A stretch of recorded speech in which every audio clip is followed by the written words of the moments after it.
Shalom,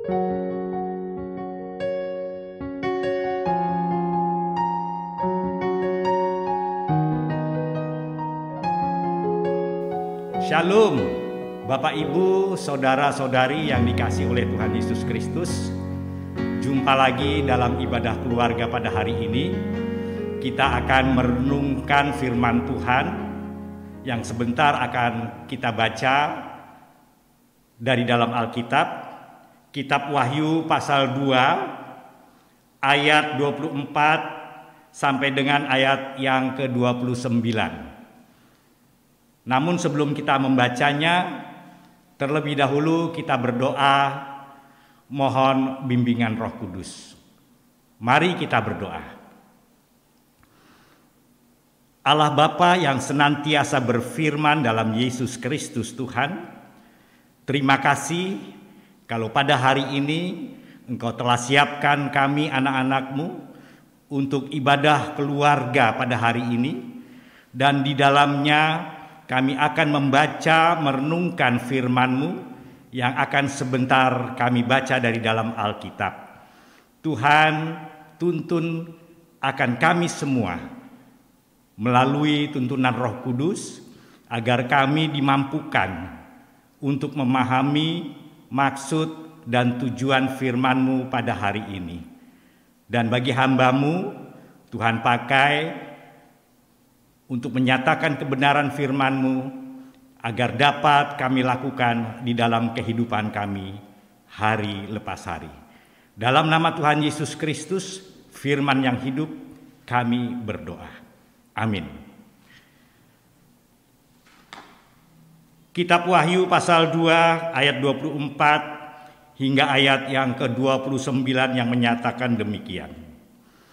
Tetapi kepada kamu, yaitu orang-orang lain di Tiatira yang tidak mengikuti ajaran itu dan yang tidak menyelidiki apa yang mereka sebut seluk-beluk iblis. Kepada kamu aku berkata, aku tidak mau menanggungkan beban lain kepadamu. Tetapi apa yang ada padamu, peganglah itu sampai aku datang. Dan barang siapa menang dan melakukan pekerjaanku sampai kesudahannya, kepadanya akan kukaruniakan kuasa atas bangsa-bangsa, dan ia akan memerintah mereka dengan tongkat besi. Mereka akan diremukkan seperti tembikar tukang periuk, sama seperti yang kuterima dari Bapakku, dan kepadanya akan kukaruniakan bintang timur. Siapa bertelinga, hendaklah ia mendengarkan apa yang dikatakan Roh kepada jemaat-jemaat. Demikian pembacaan firman Tuhan. Bapak Ibu yang kekasih di dalam nama Tuhan Yesus Kristus, bisakah kita bayangkan jika Yesus datang ke gereja dan matanya bernyala-nyala seperti api? Dan tuliskanlah kepada jemaat di Tiatira, inilah firman Anak Allah yang matanya bagaikan nyala api dan kakinya bagaikan tembaga. Wahyu pasal 2 ayat 18. Sebelum mendengarkan pesan, jemaat Tiatira mendapat pewahyuan tentang Yesus. Sebuah gambaran yang dirancang untuk menimbulkan kekaguman pada diri orang-orang kudus dan kengerian di antara orang tak percaya. Dan ini memang sesuatu yang perlu mereka lihat. Tiatira dikenal sebagai gereja yang berkompromi. Akar masalah gereja ini adalah keberadaan seorang wanita Isabel yang menganggap dirinya sebagai nabiah, tapi sebenarnya adalah serigala berbulu domba. Dia menggoda anggota jemaat untuk berzinah dengannya. Dia melakukannya bukan lewat wajah cantik, tapi lewat mengajar dan menyesatkan hamba-hambaku supaya berbuat zina dan makan persembahan-persembahan berhala. Wahyu 2 ayat 20. Yesus mengingatkan kita akan orang seperti ini yang tampak luarnya baik tapi dikenal aslinya lewat buahnya. Pengajaran wanita Isabel ini tampaknya berhikmat, tapi buah perzinahannya jelas terlihat. Yesus tidak bisa ditipu. Dia yang mengetahui hati dan pikiran tahu bahwa wanita ini tidak mengerjakan kehendak Bapanya. Untungnya masih ada kelompok yang tidak mengikuti ajaran wanita ini. Tapi entah karena alasan apa mereka tidak mengusirnya. Yesus katakan, mereka membiarkan atau mentoleransi wanita itu. Dan ini tidak baik. Orang tak percaya di Tiatira yang mendengar kabar baik datang ke gereja lalu jatuh ke si penggoda ini. Kita tidak tahu apa alasan mereka membiarkan wanita itu tetap ada di situ. Tapi sikap kompromi mereka ini mendorong Yesus untuk bertindak. Bapak, Ibu, saudara-saudari yang kekasih di dalam nama Tuhan Yesus Kristus, Tuhan Yesus membawa 3 pesan ini. Yang pertama, bagi si nabiah palsu, pesannya adalah waktumu sudah habis. Keputusan sudah diambil dan dinyatakan bersalah. Lihatlah, aku akan melemparkan dia ke atas ranjang orang sakit. Wahyu 2 ayat 22. Yang kedua, bagi para pengikut wanita ini, Yesus menyuruh mereka bertobat atau akan ada konsekuensi mengerikan bagi mereka juga. Yang ketiga, bagi yang tidak mengikuti ajaran wanita ini, apa yang ada padamu, peganglah itu sampai aku datang. Wahyu 2 ayat 25. Bapak, Ibu, saudara-saudari yang dikasihi oleh Tuhan, dosa bersifat merusak, menghancurkan kehidupan. Kita tidak tahu apa yang Yesus maksud dengan ranjang orang sakit. Tapi bisa saja itu neraka. Perhatikan apa kata Yesus. Waktu wanita itu sudah habis dan dia tidak bersedia bertobat. Setiap orang yang percaya akan menghadapi hukuman kekal.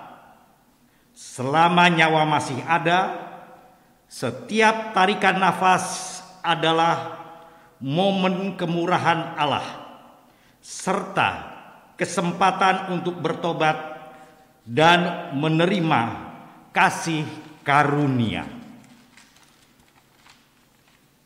Menunda-nunda atau mengeraskan hati sama dengan membahayakan diri sendiri. itu juga tidak tahu apa yang akan dialami oleh pengikut wanita Isabel yang Yesus katakan sebagai kesukaran besar. Sayangnya, ada di antara pengikut wanita ini yang adalah orang percaya, karena Yesus katakan, menyesatkan hambaku. Apakah ini artinya orang percaya ini akan kehilangan keselamatannya? Yesus tidak bilang begitu.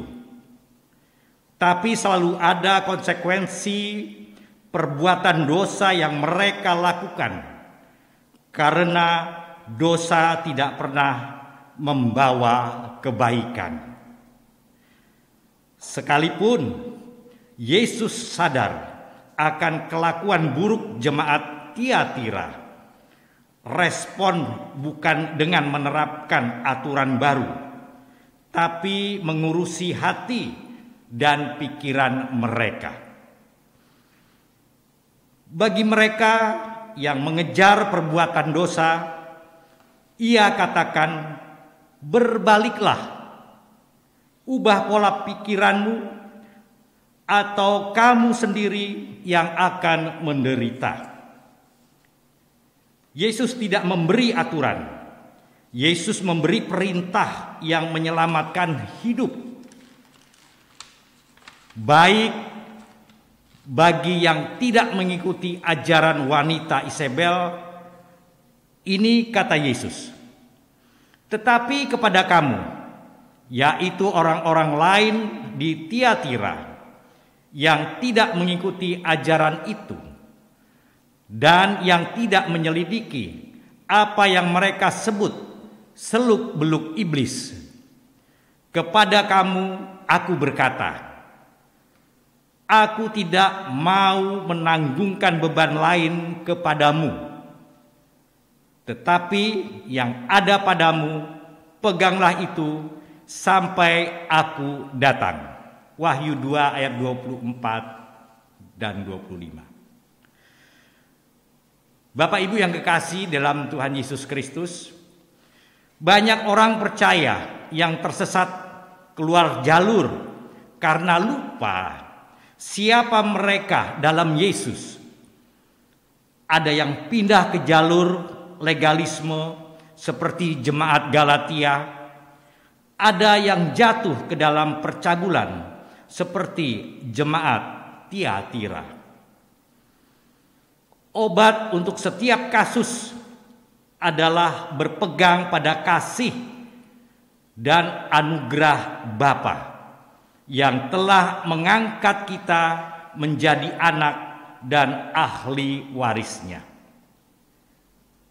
Jika saudara menghargai kekayaan kemurahan dan kasih-Nya yang tanpa batas itu, daya tarik dunia akan tampak tak menarik lagi. Tuhan Yesus menutup surat untuk jemaat Tiatira dengan sebuah janji yang luar biasa. Yang demikian. Dan barang siapa menang dan melakukan pekerjaanku sampai kesudahannya, kepadanya akan kukaruniakan kuasa atas bangsa-bangsa, dan kepadanya akan kukaruniakan bintang timur. Seperti kita tahu, siapa yang percaya bahwa Yesus adalah anak Allah sudah menang, sama dengan mengalahkan dunia. Yesus memanggil kita bukan untuk menang berdasarkan definisi manusia, tapi untuk percaya padanya hingga terjadilah di bumi seperti di sorga. Dan realita kerajaannya menjadi realita kita. Tapi siapa atau apa itu bintang timur?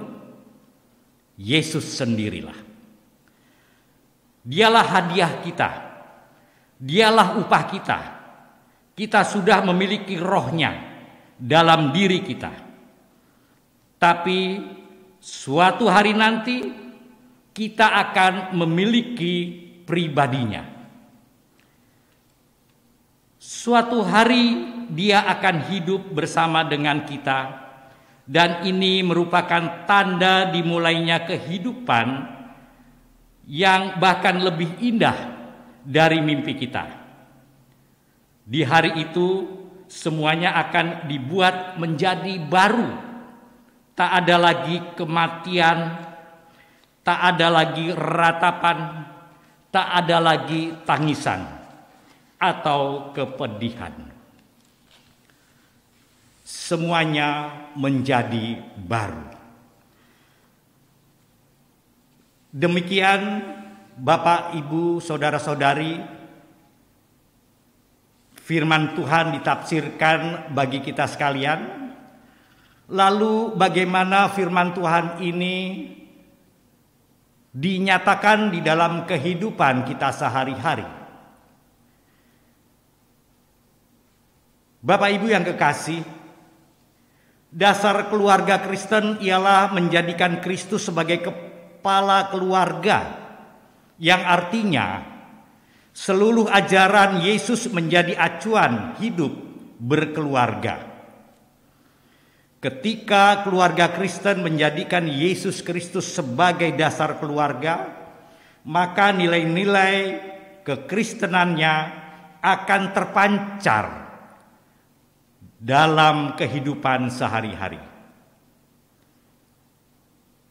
Keluarga adalah institusi pertama yang dibentuk oleh Allah, bukan gereja dan bukan sekolah. Keluarga merupakan sarana pusat dan tujuan Allah untuk menyalurkan berkat-berkat-Nya kepada umat di seluruh bumi. Dan keluarga Kristen merupakan miniatur keluarga Allah di dunia ini. Itulah sebabnya keberhasilan kita membangun keluarga Kristen yang benar merupakan kesaksian akan keluarga Allah dan sebagai sumber inspirasi dan teladan bagi orang lain. Namun sebaliknya, jika kita gagal membangun keluarga kita, maka sebagai anak-anak Allah, kita juga gagal menunjukkan model keluarga Allah. Karena itu, keluarga menjadi sarana pekerjaan iblis dalam merusak kerajaan Allah. Misalnya saja, kekerasan dalam keluarga atau KDRT, tingginya angka kriminalitas dalam keluarga, terjadinya perceraian dalam keluarga yang tidak harmonis. Akibatnya, Bapak, Ibu, saudara-saudari, anak-anak menjadi broken home, meninggalkan ajaran Tuhan, menjadi ateis, murtad, dan sebagainya dan sebagainya. Itulah sebabnya kita harus membangun keluarga yang berakar, bertumbuh, dan beriman di dalam Tuhan Yesus.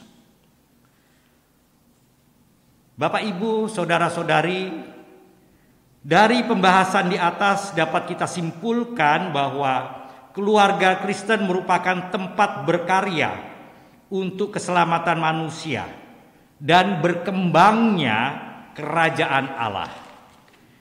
Karena keluarga Kristen dibentuk serupa dengan Allah, yang berarti mencerminkan sifat-sifatnya dalam pola hidup sehari-hari.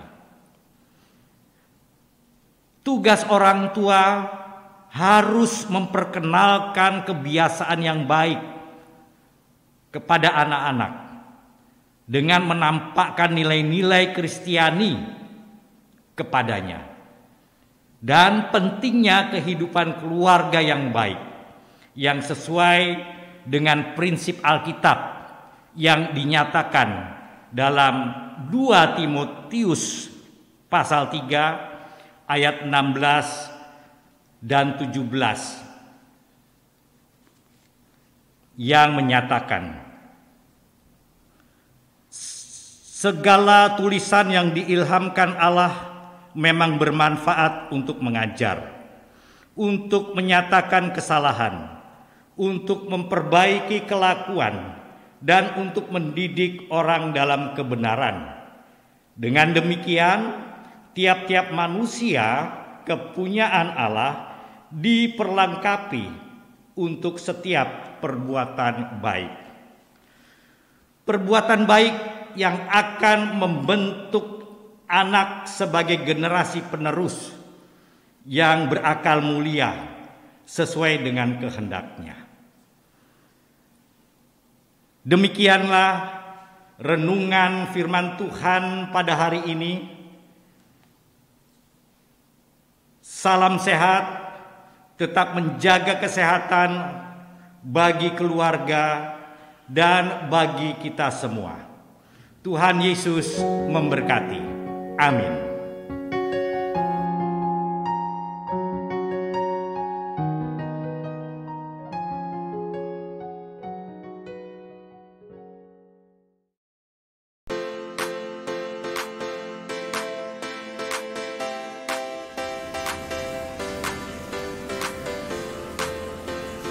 Shalom, kami Satgas Pencegahan dan Penanganan COVID-19 GPIB Jemaat Pelita Hidup Depok akan menginformasikan 5 hal penting apabila jemaat terpapar COVID-19.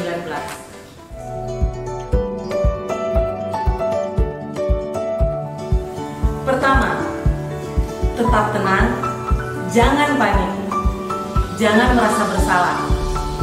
Ingat, terpapar COVID-19 bukanlah aib.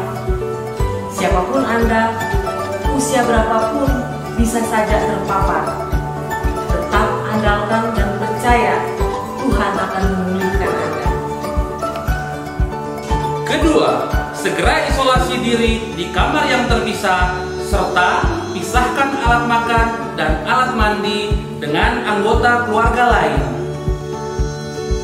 Ketiga, hubungi puskesmas terdekat agar mendapatkan penanganan, perawatan, dan pendampingan, serta meminta bantuan untuk dicarikan ruang isolasi. Jika tidak memungkinkan, melakukan isolasi di rumah. Keempat, minta anggota keluarga yang sehat untuk memberitahukan pengurus RT agar mereka dapat membantu Anda jika diperlukan. Kelima, hubungi Majelis Sektor dan Satgas COVID-19 GPIB Jemaat Pelita Hidup agar bersama kita akan membantu berbagi informasi demi percepatan pemulihan. Kami, Satgas, dipercaya oleh gereja untuk melakukan 3T, testing, tracking, dan treatment di dalam lingkungan gereja. Kami akan membantu proses penanganan bagi jemaat yang terkonfirmasi positif COVID-19. Majelis jemaat akan mengajak seluruh jemaat untuk berdoa bersama mendukung pemulihan Anda. Kami percaya doa-doa yang dinaikkan bersama akan menguatkan jemaat yang terpapar COVID-19. Demikianlah 5 informasi penting penanganan jika Anda terpapar COVID-19. Salam sehat, salam Rabu, Tuhan Yesus